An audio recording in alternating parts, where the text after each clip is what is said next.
Hello दोस्तों, आप सभी का स्वागत है स्टूडेंट टॉप पर। यहाँ आप देख रहे हो कि आरआरबी पीवाईक्यू के जितने भी क्वेश्चंस होते हैं वो मैंने यहाँ पर आपको कंप्लीट करवा दिए। ये सभी वो टॉपिक है जो ऑलरेडी कंप्लीट हो गए हैं। अगर आप इनको देखना चाहो तो देख लेना, इससे आपको बेनिफिट होगा।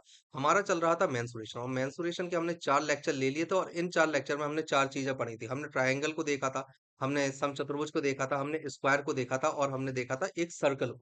ठीक है, ये 4 चीजें हम देख चुके थे। आज का जो मेंसुरेशन का टॉपिक होने वाला है वो होने वाला है आपका आयत, इसके अलावा वृत्त, और इसके अलावा स्क्वायर। हम इन तीनों चीजों को मर्ज करेंगे और देखेंगे कि इन तीनों चीजों का उपयोग करके आपसे किस तरह से क्वेश्चन पूछे जा सकते हैं और रेलवे ने किस तरह के क्वेश्चन पूछे हैं। ठीक है, तो अब यहाँ पर आप देख रहे हो कि फिजिक्स, केमिस्ट्री और बायोलॉजी, तो इनके करीब 1700 क्वेश्चन हो गए हैं। अगर आपने ये लेक्चर नहीं देखे हैं तो देख लेना। इससे जितने भी कॉन्सेप्ट होते हैं ना फिजिक्स और केमिस्ट्री के, इन लेक्चर्स में मैंने कंप्लीट कर दिए हैं। यूपी रेडियो ऑपरेटर इसलिए लिया है क्योंकि यहाँ पर आप देखोगे टेक्नीशियन ग्रेड 1 के लिए काफी बेनिफिशियल है ये वाली प्लेलिस्ट।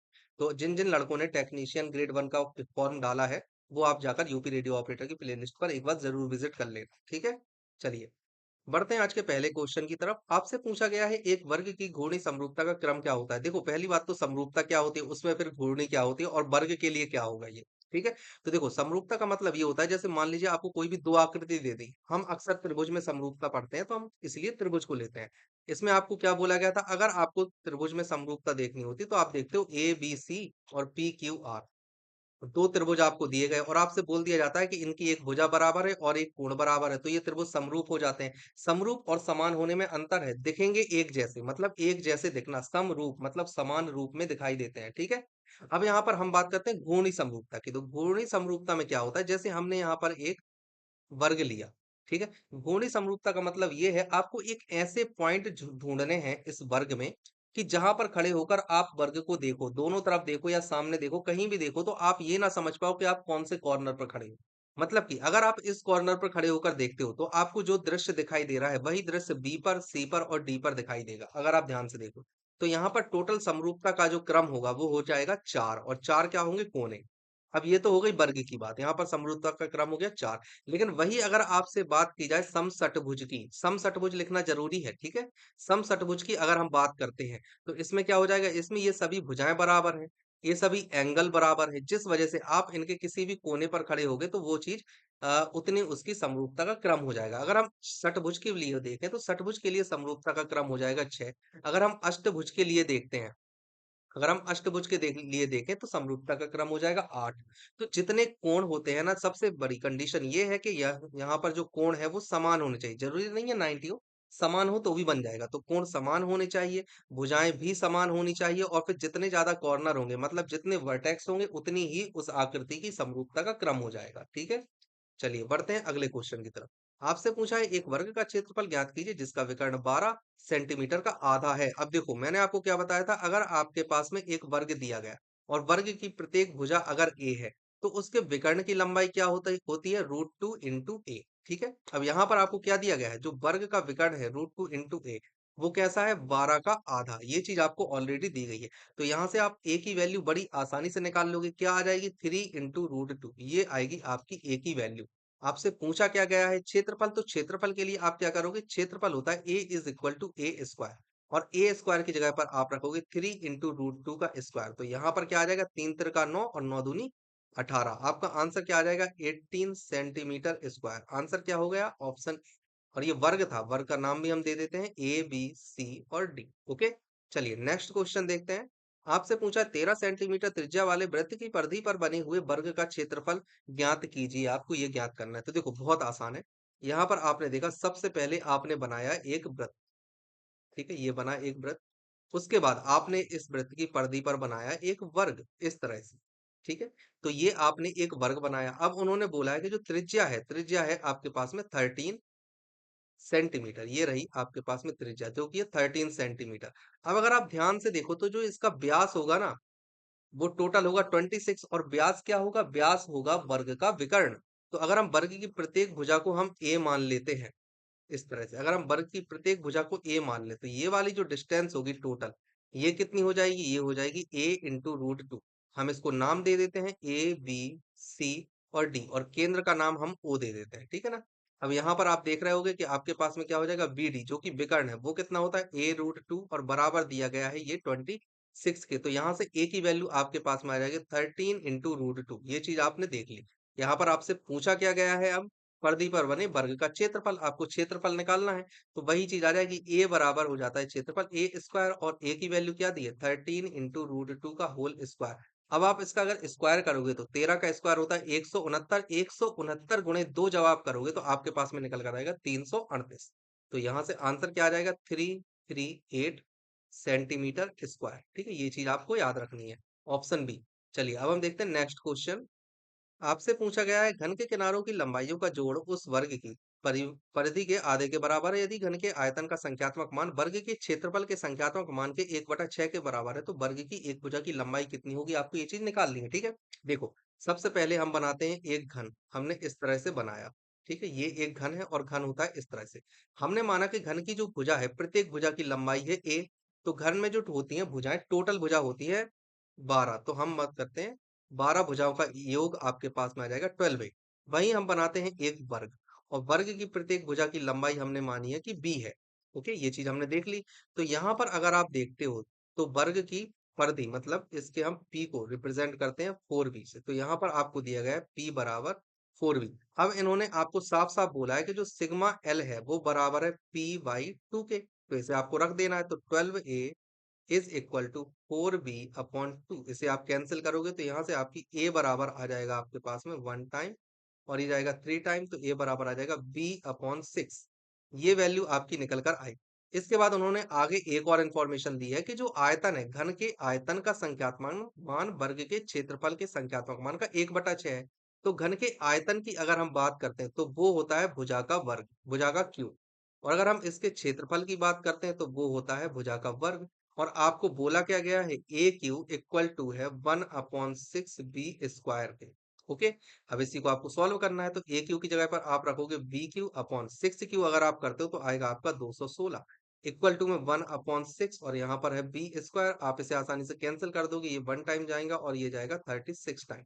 तो यहाँ b की वैल्यू आपके पास में आ जाएगी 36 सेंटीमीटर, या इकाई जो भी आपको दी हो, तो 36 इकाई ऐसा लिख लेना। ठीक है, चलिए आगे बढ़ते हैं। आपसे पूछा है एक वर्गाकार खेत का क्षेत्रफल इतना वर्ग मीटर है, तो इसकी प्रत्येक भुजा की लंबाई क्या होगी। बहुत ही आसान है, अगर हम इस चीज को एक वर्ग मान लेते हैं और वर्ग की प्रत्येक भुजा अगर हम ए से रिप्रेजेंट करते हैं, ए बी सी और डी, ये है खेत। अब यहाँ पर अगर हम एरिया की बात करते हैं तो एरिया आपके पास में आता है a², और एरिया यहाँ पर दिया गया है 196 बराबर a²। तो यहाँ पर a की वैल्यू आपके पास में आ जाएगी क्या, 14 मीटर, ऑप्शन सी। ओके, चलिए अगला। आपसे पूछा है एक आयत जिसकी लंबाई 9 सेंटीमीटर तथा चौड़ाई 5 सेंटीमीटर है, कि विकर्ण की लंबाई सेंटीमीटर में कितनी होगी। तो देखो आपको एक चीज याद रखनी है कि जो हमारा आयत होता है ना, आयत बनता है कुछ इस तरह से, आमने सामने की भुजाएं इसकी बराबर होती हैं। अगर हम इस चीज को आयत मान लेते हैं ए बी सी डी, तो आयत की प्रॉपर्टी के अनुसार जो ए डी बराबर होगा वो होगा बी सी के बराबर, और जो ए बी बराबर होगा वो होगा सी डी के बराबर। ठीक है, इसके अलावा अगर आप विकर्णों की बात करते हो तो बी डी बराबर होता है हमेशा ए सी के। ये चीज आपको याद रखना है। और ये विकर्ण एक दूसरे को 90 डिग्री पर प्रतिच्छेद करते हैं, 90 डिग्री पर प्रतिच्छेद नहीं करते, ये चीज भी आपको याद रखनी होगी। ठीक है, अब देखो आपसे क्या बोला गया है, लंबाई आपको दी गई है 9 सेंटीमीटर ये चीज, और इसके बाद में चौड़ाई आपको दी गई है 5 सेंटीमीटर ये चीज। तो आपको निकालना क्या है, विकर्ण। तो आप अगर इसे ओ मान लो तो आपको एक त्रिभुज नजर आ रहा होगा, अगर आप इसे ध्यान से देखो इस तरह से आ रहा है ना। तो यहाँ पर आप बोल रहे हो ये 90 है, ये है ओ, ए डी और बी।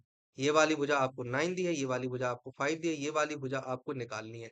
तो कैसे निकालोगे आप, डीबी बराबर डीबी का स्क्वायर, पाइथागोरस प्रमेय हम लगाएंगे, बराबर ए डी का स्क्वायर, और प्लस में आप करोगे ए बी का स्क्वायर।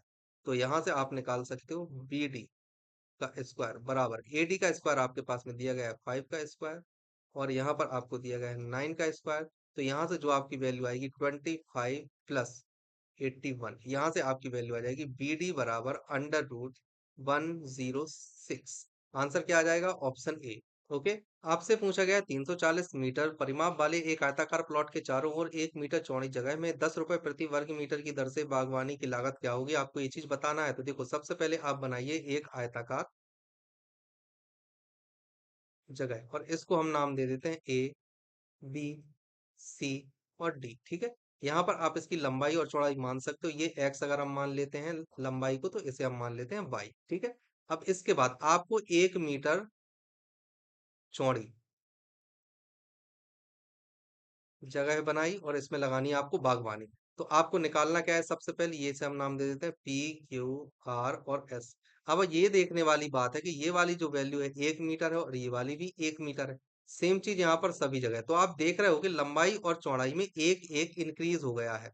बाहर वाले यदि हम आयत को लें तो वो कितनी हो गई है, x+1 और y+1 बन गई है वो। तो आपको अभी क्या दिया गया है, अभी दिया गया है x+y × 2 बराबर 340। तो x प्लस वाई बराबर आपके पास में कितना हो जाएगा, 170। लेकिन अब आपको जो अगला निकालना है वो क्या दिया है, x+1 और प्लस y+1 बराबर आपको ये चीज निकालनी है कि कितनी होगी। तो यहाँ से आप कैसे करोगे, ये वाली वैल्यू को आप सॉल्व करना, तो 2 × 2 plus x plus Y.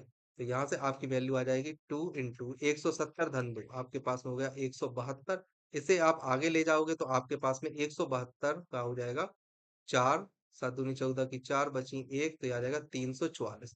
344 total ये परिमाप आ चुका है। आपसे पूछा गया है किस दर से बागवानी कितने रुपए लगेंगे, तो आप यहाँ पर जब टोटल कॉस्ट निकालोगे तो टोटल कॉस्ट कॉस्ट क्या आ जाएगी, 344 गुणे 10, और यहाँ से आपकी वैल्यू आ जाएगी 3440 रुपए।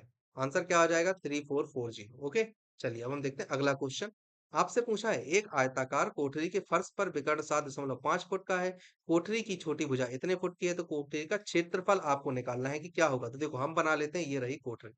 ठीक है, ये आपको छोटी भुजा दी है, बड़ी भुजा आपको निकालनी है, और ये विकर्ण दिया है, विकर्ण कितना है 7.5। यहाँ पर आप देख रहे हो 4.5, और ये आप निकालोगे तो आपको यहाँ से क्षेत्रफल मिल जाएगा। तो हम यहाँ पर क्या करेंगे, सबसे पहले ए बी और सी हम लगा देते हैं पाइथागोरस प्रमेय। तो ए सी का स्क्वायर बराबर आप कैसे करोगे, ए बी का स्क्वायर प्लस आप करोगे बी इंटू सी, मतलब बी सी का स्क्वायर। यहाँ पर आप करोगे 7.5 का स्क्वायर इक्वल टू में आप करोगे ए बी मतलब 4.5 का स्क्वायर, और प्लस में आप करोगे एक्स स्क्वायर। यहाँ से आप आसानी से वैल्यू निकालोगे, तो 75 का स्क्वायर आप करोगे सबसे पहले 75 × 75। तो 75 75 पंचे आपके पास में आते हैं 375, है ना। 375 का 5 बचा 37। तो 75 सत्ते अगर आप करते हो तो कितना आ जाएगा, 150 150 250, तो 525 525 और 37 आपके पास में हो जाएंगे वैल्यू 62, है ना। तो आपके पास में आ जाएगी 562। ठीक है, तो ये वाली वैल्यू आई 5625। अब इसी तरह से आप करोगे 45 को 45 × 45 जब आप करोगे तो आपके पास में आ जाएगा 45 पंचे होता है 225, तो 5 बची 22, 45 चौको आपके पास में 180, और 22 आ जाएगा आपके पास में 202। तो यहाँ पर आपको लिखना है 202 5 प्लस एक्स स्क्वायर। ठीक है। चलो, तो यहाँ पर आप देखो, आप इसे माइनस कर देना, तो यहाँ से जो आप माइनस करोगे तो एक्स स्क्वायर बराबर आ जाएगा 0 0, यहाँ से आ जाएगा 6 और 3। तो एक्स की वैल्यू यहाँ से कितनी आ जाएगी, 60। ओके। एक्स की वैल्यू अगर आपके पास में 60 आई है और आपको चाहिए क्षेत्रफल, तो यहाँ से क्षेत्रफल आप कैसे निकालोगे, एरिया। अच्छा, 2 अंक बाद दशमलव था, है ना, ऐसा कि ऐसा है, तो एक्स की वैल्यू कितनी आ जाएगी, 6। एक्स बराबर आपको याद रखना है 6 आएगा। ठीक है। एरिया बराबर क्या आ जाएगा, 6 × 4.5। तो यहाँ से वैल्यू कितनी आ जाएगी आपकी, 6 पंचे 30 की 0 बची 3, 6 चौको 24, 24 3 27। तो वैल्यू कितनी आ जाएगी, 27 स्क्वायर फीट। आंसर हो जाएगा ऑप्शन ए। चलिए अब हम देखते हैं अगला क्वेश्चन। आपसे पूछा है एक आयताकार भूखंड की लंबाई उसकी चौड़ाई से 3 गुना है। यदि आयताकार भूखंड का क्षेत्रफल इतने मीटर स्क्वायर है, तो आयताकार भूखंड की लंबाई क्या होगी। अब देखो उन्होंने क्या कहा है, ये है एक आपके पास में आयत। ठीक है, आयत को हम नाम दे देते हैं ए बी सी डी, और उन्होंने कहा है कि जो आयत की लंबाई है वो चौड़ाई से 3 गुनी है। अगर चौड़ाई एक्स है तो लंबाई कितनी हो जाएगी, 3x। ओके। अब इन्होंने क्षेत्रफल दिया हुआ है, तो इसके अगर हम एरिया की बात करते हैं तो एरिया क्या हो जाएगा, एरिया हो जाएगा x × 3x, और ये वैल्यू आपको दी गई है, तो 3x² बराबर आप लिख सकते हो 867। आप इसे कैंसिल करोगे, वन टाइम इसे कैंसिल करोगे 2, और फिर 2 पे 6, तो यहाँ पर 8, और फिर यहाँ पर आ जाएगा 9। तो एक्स स्क्वायर बराबर अगर 289 है, तो एक्स की वैल्यू आप आसानी से निकाल सकते हो 17। अगर एक्स की वैल्यू 17 है और आपको चाहिए थी लंबाई, तो लंबाई क्या हो जाएगी आपके पास में, एडी। एडी बराबर है 3x, और होता है 17 3 51, मतलब 51 मीटर आ जाएगा आपका आंसर ऑप्शन सी। आपसे पूछा गया है एक आयताकार कालीन का क्षेत्रफल 120 मीटर स्क्वायर और परिमाप 46 मीटर है, इसके विकर्ण की लंबाई ज्ञात कीजिए। तो देखो सबसे पहले हम बनाते हैं एक आयताकार कालीन, ठीक है। ये हमारी एक आयताकार कालीन है, हम इसे नाम दे देते हैं ए, बी, सी और डी। लंबाई की अगर आप बात करो तो एक्स है और चौड़ाई की अगर हम बात करते हैं तो वाई है, और ये है आपका विकर्ण जो कि क्या होगा, हमेशा इसकी लंबाई होगी x square plus Y square का अंडर रूट, ठीक है। अब यहाँ पर आपको जो चीज दी गई है वो दिया गया है एरिया।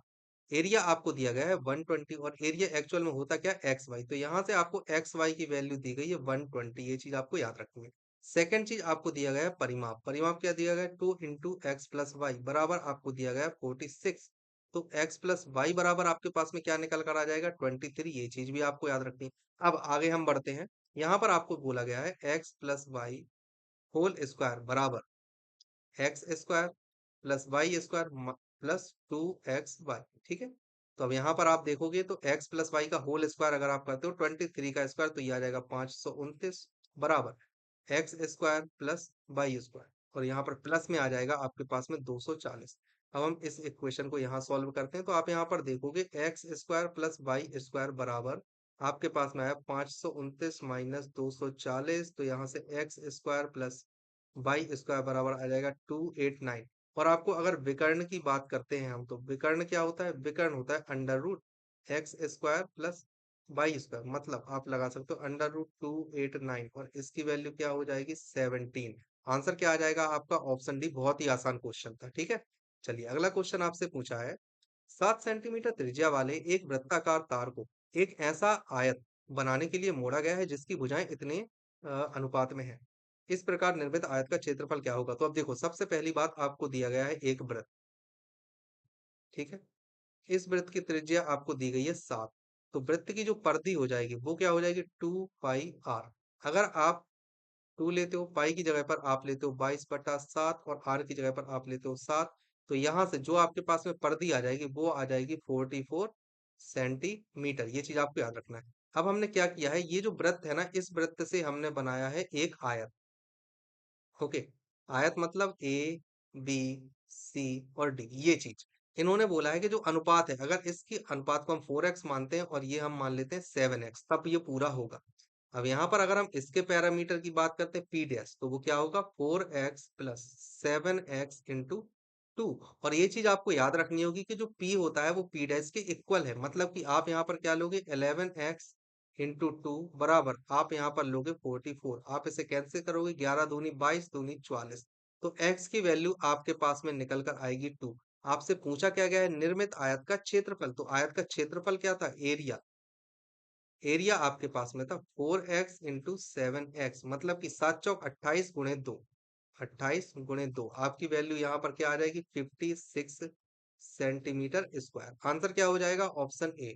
ओके, चलिए अगला क्वेश्चन आपसे पूछा है, उस जॉगिंग ट्रैक का क्षेत्रफल ज्ञात कीजिए जिसकी चौड़ाई 2 मीटर हो और जो 2 मीटर और 18 मीटर परिमाप वाले एक आयत के चारों ओर बनाया गया हो। तो देखो ऐसी बात बोली गई है आपको, ये आपके पास में बनाया गया एक आयत, ठीक है, जिसकी कि ये वाली भुजा है 18, चौड़ाई है 18 और लंबाई है 20।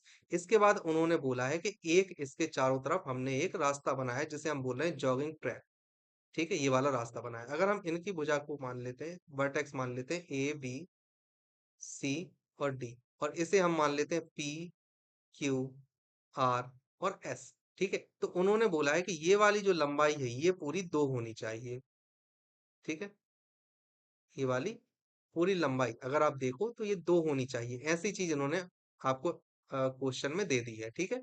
तो उन्होंने बोला है मीटर परिमाप वाले एक आयत के चारों ओर बनाया गया है, ठीक है। इस ये वाला क्षेत्रफल आपको निकालना है जो मैं आप स्क्रीन से करने वाला हूँ आपके सामने, ठीक है।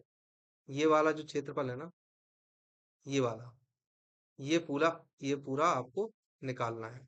तो ये आप निकालोगे कैसे, देखो सबसे अच्छी चीज, इसे निकालने के लिए आप क्या करोगे, जो क्षेत्रफल है, रिमेन रिमेन नहीं, एक मिनट,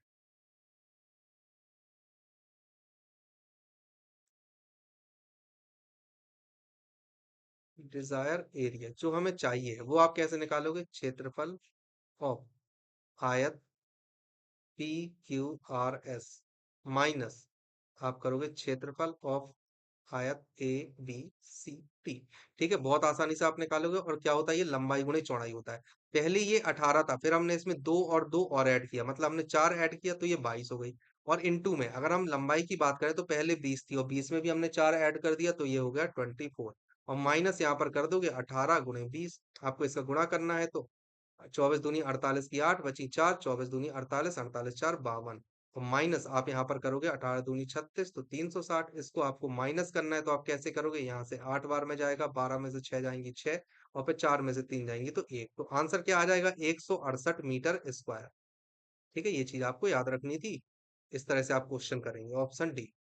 अगला आपसे पूछा है, 32 मीटर और 48 मीटर के एक आयताकार पार्क में 2 मीटर चौड़े दो रास्ते नेहरू रोड और जू पार्क रोड एक दूसरे को पार्क के केंद्र में समकोण पर काटते हैं। प्रत्येक रास्ता पार्क की एक विमा के समांतर है, तो 150 प्रति वर्ग मीटर की दर से मार्ग को बनाने की लागत क्या होगी। इस तरह का क्वेश्चन हम लास्ट लेक्चर में कर चुके हैं, इसलिए ये वाला नहीं करवा रहा हूँ। बाकी अच्छा क्वेश्चन है, आप लोग प्रैक्टिस करना है इसे, ठीक है। और ना आए समझ में तो आपको पिछला लेक्चर देखना है। चलिए, आपसे पूछा गया है, श्रीनेश अपने कार्यालय के फर्श का नवीनीकरण करना चाहता है जो 2800 संगमरमर टाइलों से बना हुआ है। प्रत्येक टाइल 3 सेंटीमीटर लंबी और 5 सेंटीमीटर चौड़ी है। प्रति वर्ग मीटर की दर से फर्श को पॉलिश करने में कुल कितनी लागत आएगी। अब सबसे पहले ध्यान देने वाली बात यह है कि यहाँ पर जो आपको आयाम दिए गए हैं, मतलब कि जो लंबाइयां दी गई हैं वो दी गई है सेंटीमीटर में, लेकिन जो आपको क्षेत्रफल दिया गया है वो दिया है आपको वर्ग मीटर में। तो आपको सेंटीमीटर को वर्ग मीटर में कन्वर्ट करके ही पूरे क्वेश्चन को सॉल्व करना है, ठीक है। सबसे पहले यहाँ पर अगर हम मान लेते हैं ये है आपके पास में एक क्या फर्श, ठीक है। और ये वाली चीज जो हम मान रहे हैं ये है आपके पास में टाइल। इसकी वैल्यू आपको 5 दी गई, इसकी वैल्यू आपको 3 दी गई, तो यहाँ से आप एरिया निकाल सकते हो। ये एरिया कितना आ जाएगा, 5 × 3 मतलब कि 15 सेंटीमीटर और स्क्वायर। ठीक है, ये चीज आपको याद रखनी है। अब यहाँ पर अगर हम देखते हैं इसका ए डैश, तो ए डैश कितना आ जाएगा, एरिया इंटू 2800। तो यहाँ पर ए डैश की वैल्यू आप लिख सकते हो 15, और 10⁴ आपको लिखनी होगी क्योंकि आपको मीटर में कन्वर्ट करना है, और 2800। अब यहाँ पर अगर हम कॉस्ट की बात करते हैं तो वो आपका आएगा ए डैश इंटू आपके पास में आ रहा है 25 का मल्टीप्लाई। तो यहाँ से आप वैल्यू निकाल सकते हो 15 अपॉन, इसको आप 100 × 100 लिख लीजिए, और यहाँ पर आ जाएगा 2800, और यहाँ पर आ जाएगा 25। इसे आप कैंसिल करोगे इस तरह से, फिर इसे आप कैंसिल करोगे 1 टाइम, इसे आप कैंसिल करोगे 4 टाइम, इसे आप 1 टाइम करोगे, और इसे आप करोगे 7 टाइम। तो यहाँ से आपकी जो टोटल कॉस्ट है वो आ जाएगी आपकी 105 रुपए। आंसर क्या हो जाएगा, 105 रुपए, ऑप्शन डी। अगला आपसे पूछा है, भूमि के आयताकार प्लॉट की चौड़ाई निकटतम पूर्णांक में 35 मीटर और 25 मीटर दी गई है। आयताकार प्लॉट के परिमाप का अधिकतम मान क्या होगा। देखो, अब यहाँ पर बात की गई है अधिकतम मान, और यहाँ पर बोली गई है निकटतम पूर्णांक। ठीक है, तो अगर हम बात करते हैं निकटतम पूर्णांक में अधिकतम, निकटतम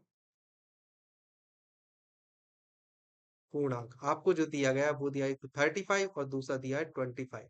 लेकिन अगर हम सही वैल्यू की बात करें, एक्चुअल वैल्यू अधिकतम के लिए हम क्या करेंगे, इसे मान लेंगे 35.5 और इसे मान लेंगे 25.5, क्योंकि यहाँ पर इन्होंने अधिकतम की आपसे बात की है।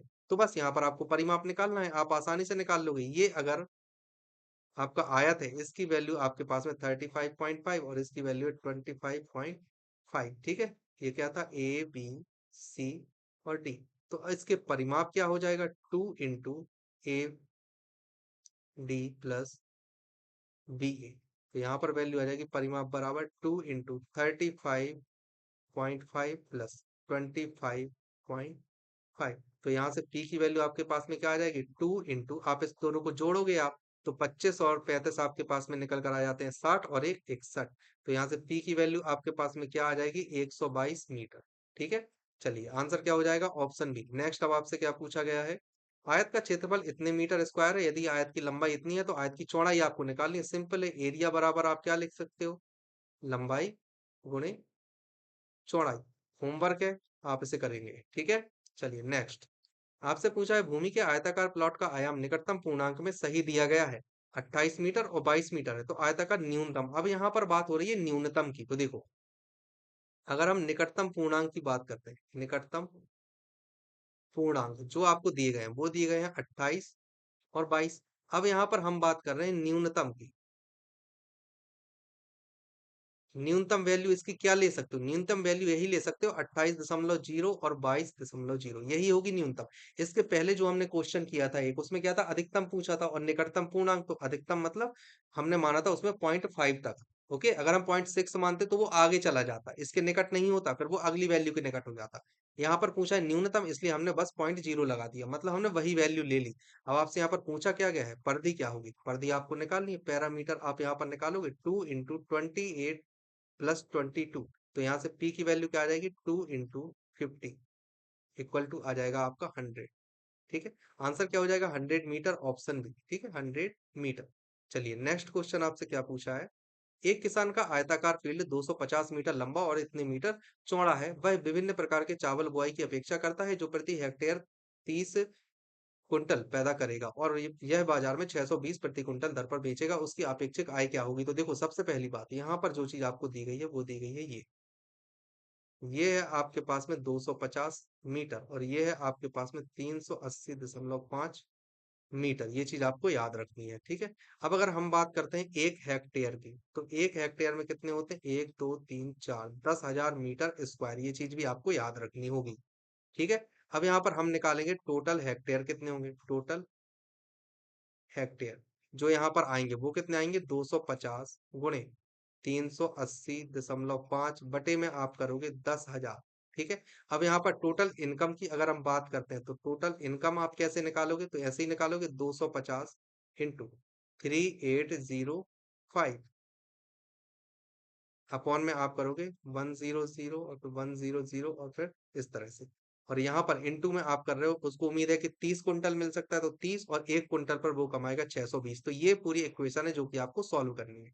ठीक है, तो सबसे पहले हम यहाँ से 3 जीरो हटा लेंगे, ये हमने हटा लिए 3 जीरो। ठीक है, अब यहाँ पर हम 25 से काटेंगे, ये 1 टाइम जाएगा, इसे हम काटेंगे तो ये जाएगा 4 टाइम। इसके बाद आप यहाँ देख रहे हो ये टाइम टू टाइम जाएगा और ये जाएगा 31। अब यहाँ पर आप देख रहे हो 31 × 3, अगर आप करते हो तो आपके पास में आएगा 93। तो इनकम की वैल्यू आप कैसे निकाल सकते हो, इनकम इज इक्वल टू, आप निकाल सकते हो 3805 इंटू 93 और बाद में हम करेंगे अपॉन 2। ये चीज आपको याद रखनी है। अब हम यहाँ पर करते हैं आगे की इक्वेशन, 3805 इसका गुणा आप कीजिए 93 में, तो क्या आ जाएगा, 5 × 3 = 15, 8 × 3 = 24 की 4 बची 2, 3 × 3 = 9 और 9 × 2 = 11, 9 × 5 = 45, 9 × 8 = 72 की 2 बची 7, 9 × 3 = 27, 27 7 होते हैं आपके पास में 34 से आप ऐड करोगे 5 6 8 3 5 3 और बस हो गया, इतना ही आएगा। इसके बाद आपकी जो इनकम आई वो कितनी आई, 353865 अपॉन 2। इसको आप सॉल्व करोगे तो कितना आ जाएगा, 176,932.5। तो इनकम कितनी आ रही है, इतनी। ऐसा कौन सा ऑप्शन है, 176,932.5, ऑप्शन डी। ओके, अच्छा क्वेश्चन था, थोड़ा सोचने वाला था। अगर आपने ये क्वेश्चन नहीं किया है तो इसे जरूर करना, एग्जाम में आ सकता है। आपसे पूछा गया है, एक वर्गाकार फुलवारी का एक भाग 1 मीटर 80 सेंटीमीटर लंबा है और चारों ओर से 20 सेंटीमीटर चौड़ी सीमा खोदकर इसे बढ़ाया जाता है, तो विस्तारित फुलवारी का क्षेत्रफल क्या होगा? देखो, बहुत ही आसान क्वेश्चन, ये आपको बोला गया है। ठीक है, ये है आपके पास और ये बोला गया 1.8 मीटर है, ये भी 1.8 मीटर है और ये सभी 1.8 मीटर है। फिर इन्होंने क्या किया है, इन्होंने थोड़ा और खोद दिया और खोदने के बाद इन्होंने कितना खोदा है, इन्होंने खोदा है 0.2। तो ये वाली जो वैल्यू आप देख रहे हो, ये वाली जो वैल्यू आप देख रहे हो, है ना, ये कितनी खो दी है इन्होंने, इन्होंने खो दी है 0.2। तो 0.2 इन्होंने ये खोद दी, इस सभी तरफ 0.2 इन्होंने खोद दी। हम इसे लिख देते हैं। ठीक है, ये वाला जो था, नाम दे देता हूं मैं एक, इसे मैं दे देता हूँ ABCD और इसे हम दे देते हैं PQRS। अब इन्होंने आपसे पूछा क्या है, इन्होंने आपसे पूछा है क्षेत्रफल ऑफ वर्ग, किस चीज का, A B C और D का। तो आप यहाँ पर क्या देख रहे हो, 1.8 पहले थी, फिर 0.2 और 0.2 दोनों तरफ बढ़ गई, समझ गए, ये वैल्यू आई है। तो यहाँ से आप क्या देख रहे हो, 2.20 इंक्रीज हो गई। इसका होल स्क्वायर आप करोगे तो आपके पास में क्या आ जाएगा, 4.84 मीटर स्क्वायर। यही आपका आंसर हो जाएगा, ऑप्शन सी। आपसे पूछा गया है, उपरोक्त आकृति में 5 सर्वांगसम आयत दिए गए हैं, जिनमें से प्रत्येक की बड़ी भुजा x मीटर है। यदि आकृति का कुल क्षेत्रफल 6000 वर्ग मीटर है, तो x का मान आपको निकालना है। क्या है, देखो आप यहाँ पर अच्छे से देख पा रहे होगे, अगर आप ध्यान से देखो, अगर हम इन आयत को नाम दे दें 1 2 3 4 और फिर 5, ये हमने नाम दे दिए।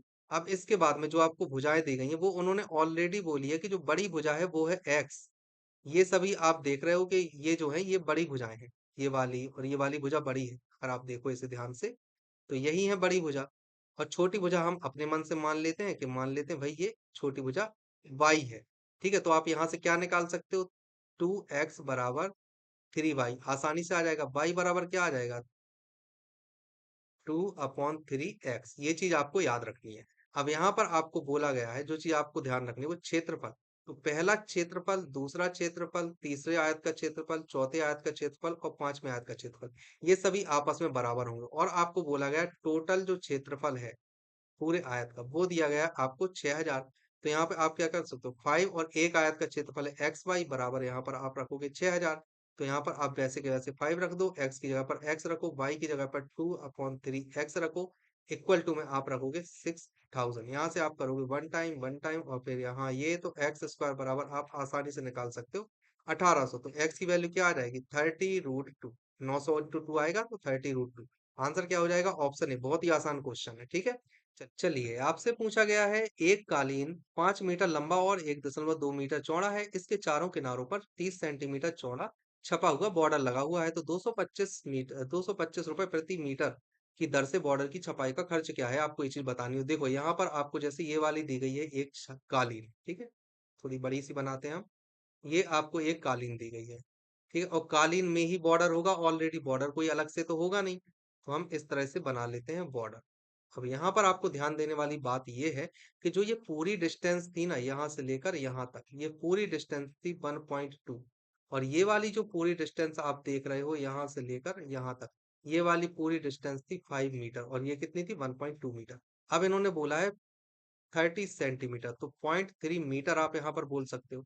इसे भी आप बोल सकते हो 0.3 मीटर, और सेम चीज यहाँ पर भी है। तो ये भी है 0.3 मीटर और ये भी है आपके पास में 0.3 मीटर।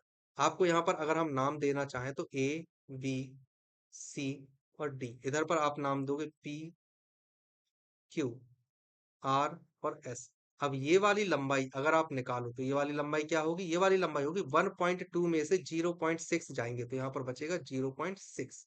मतलब ये वाली लंबाई है 0.6। सेम चीज आप यहाँ पर निकालोगे तो ये वाली लंबाई आपके पास में क्या होगी? अगर आप 5 में से 0.6 को ले जाओगे तो यहाँ पर बचेगा 4.4 मीटर। ठीक है। आपको जो क्षेत्रफल, जो डिजायर क्षेत्रफल है, वो आपके पास में है क्षेत्रफल ऑफ चतुर्भुज A B C D minus आप करोगे क्षेत्रफल ऑफ चतुर्भुज टी क्यू आर एस। ठीक है, यहां से आपके पास में जो बॉर्डर का क्षेत्रफल है, इस चीज का बॉर्डर का क्षेत्रफल, वो निकल आएगा। अगर आप एबीसीडी का क्षेत्रफल निकालोगे तो आप कैसे निकालोगे? 1.2 इंटू आप कर लोगे यहाँ पर सिंपल 5। और अगर आप पी क्यू आर एस का क्षेत्रफल निकालोगे तो वो कैसे निकालोगे? 0.6 और इंटू में आप करोगे 4.4। यहाँ से आप वैल्यू निकालोगे 12 पंचे 60 मतलब 6.0, और यहाँ से आप करोगे तो 6 चौको 24 की 4 बची 2, 6 चौको 24, 24 दो 26, ये वैल्यू आई 2.64। आपको ये वैल्यू माइनस करनी होगी। अब यहाँ से आप माइनस करोगे तो आपके पास में आ जाएगा 3.36। अब अगर आप टोटल कॉस्ट की बात करते हो तो क्या लिखोगे आप? 3.36 इंटू में आप करोगे 225।